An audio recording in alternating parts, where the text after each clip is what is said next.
네, 안녕하세요. 더불어민주당 초선 의원 모임 더민초 운영위원장 고영희입니다. 지금부터 문재인 대통령과 민주당 초선 의원 간담회와 관련해서 브리핑을 하겠습니다.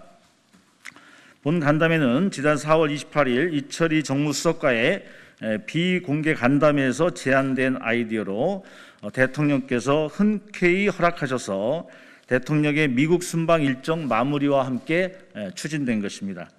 오늘 총 68명의 초선 의원님이 청와대를 방문해서 대통령님과 간담회를 진행하였습니다.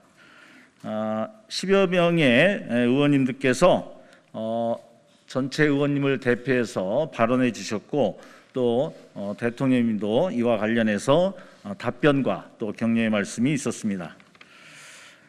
청와대 측에서는 유영민 비서실장, 이철희 정무수석을 비롯한 관계자들이 같이 배석을 했습니다. 대통령께서는 초선 의원들의 의정 활동을 격려하면서 지금 우리 당과 또 우리 정부가 보다 더 국민들의 마음을 위로하고 한 단계 발전하기 위해서는 우리 더불어민주당 초선 의원님들이 보다 혁신성과 역동성을 잘 살려서 선도해 주실 것을 당부하셨습니다. 그리고 국민들에게 보다 희망을 만들 수 있도록 여러 가지 정책 제안을 기대한다고도 말씀해 주셨습니다. 초선 모임을 이끄는 고영인 운영위원장은 인사말을 통해서 청년들의 공정과 주거 안정, 고용보험에 가입되지 않은 실직자, 소상공인에 대한 긴급 지원책을 대통령께 요청하였습니다. 특히 코로나19라는 비상한 시기에는 비상한 대책이 요구되기 마련이고, 재정당국이 곳간을 걸어 잠그는 데만 신경 쓰지 않도록 대통령께 좀 더 힘써 주시기를 부탁드린다고 발언하였습니다. 오늘 여러 의원님들이 특히 기재부가 재난 시기에 보다 적극적인 재정 확대 정책을 해야 될 것을 촉구하는 그런 말들이 많은 줄을 이루었다고 말씀드리겠습니다. 이탄희 의원님, 조호석 의원님, 양기대, 이동주 의원님을 비롯한 많은 의원님들이 발언을 해주셨습니다. 초반에 이탄희 의원님으로부터 발언이 시작이 됐고요. 지금은 전시 재정을 편성하는 각오로 우리가 임해야 된다. 그래서 오히려 이러한 것에 대한 기존의 대통령님의 메시지를 재정 당국이 쫓아가지를 못하고 있다. 그래서 재정 당국의 보다 적극성을 대통령께서 촉구해 주시기를 부탁하는 말씀이 있었고요.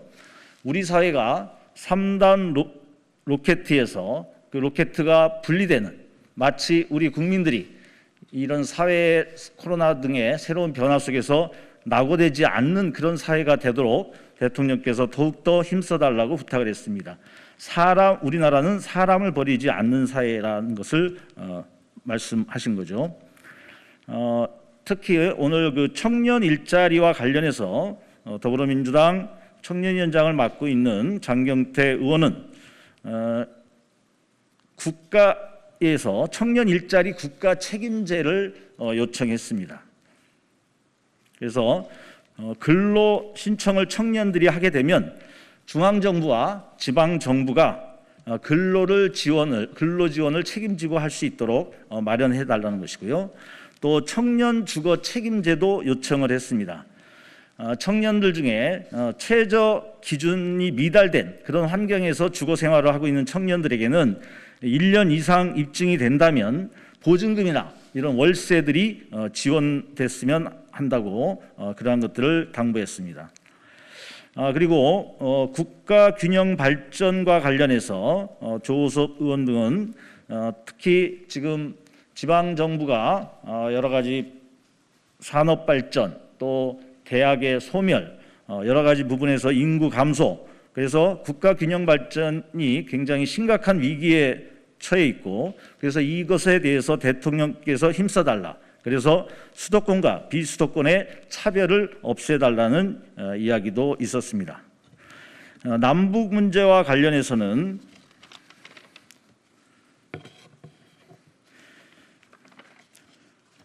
양기대 의원님께서는 남북 정상회담 합의 사항을 이번에 방미 성과를 계기로 더욱더 실천해서 도보다리의 영광을 재현해달라, 이런 요청이 있었고요. 김병주 의원은 미사일 제한 폐기를 통해서 우주 고속도로 시대를 열어야 된다. 그래서 이 전략국을 창설해서 미사일 부대가 전략사로 발전할 수 있도록 해달라는 것을 요청했고요. 군 장병의 요즘 사회 문제로 되고 있는 급식을 비롯한 군 장병들의 의식주, 개인 휴대 설비, 이런 여러 가지 부분들을 보다 획기적으로 처우 개선할 수 있도록 촉구를 했습니다. 그리고 신현영 의원께서는 지금 백신 휴가가 대기업을 중심으로 부분적으로 이루어지고 있는데 여기에서 사회적 차별 없이 이루어지기 위해서는 중소기업이나 일용직 노동자들에게도 국가에서 적극 지원을 통해서 백신 휴가가 이루어져야 된다. 그리고 바이오 헬스의 연구 사업들에 대한 보다 국가의 지원이 요구되어지는데 특히 경력 단절을 겪으면서 어려움에 처해 있는 여성 과학자들에 대한 배려를 당부했다는 말씀을 드리겠습니다. 그리고 양이원영 의원님께서는 지금 기후 위기 여러 가지 어려움 속에서 특히 지금 향후 석탄 발전소가 7개가 계획되는 등 여러 가지 이런 흐름에 대한 우려를 표명했고, 그래서 이러한 가공 예정을 여러 형태로 재검토할 수 있는 방안들을 찾고 이것을 대체할 수 있는 재생 에너지 산업 분야를 더욱더 확대할 것을 주문했습니다.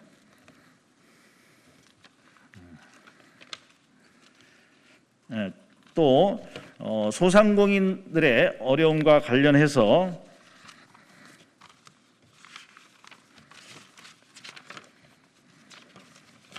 이동주 의원님과 김경만 의원님은 중소기업들의 어려움을 표현하셨고, 이동주 의원님도 그 소상공인들에 대한 여러 가지 피해 보상이 그 피해 비례해서 적절한 시기에 제대로 투입될 수 있도록 여기에 힘써 주실 것을 요청했습니다. 이상 의원님들의 여러 발언이 있었고, 여기에 대한 대통령님은 일일이 지적은 안 했지만 오늘 나온 초선 의원님들의 여러 가지 정책 제안에 대해서 초선 의원님들의 마음을 잘 알고 본인도 초선만을 겪은 대통령으로서 공감대를 가지면서 이 제안 하나하나를 구체적으로 검토해서 같이 추진할 수 있는 것들을 마련하겠다, 이런 말씀이 있으셨다는 것을 말씀드립니다. 이상입니다.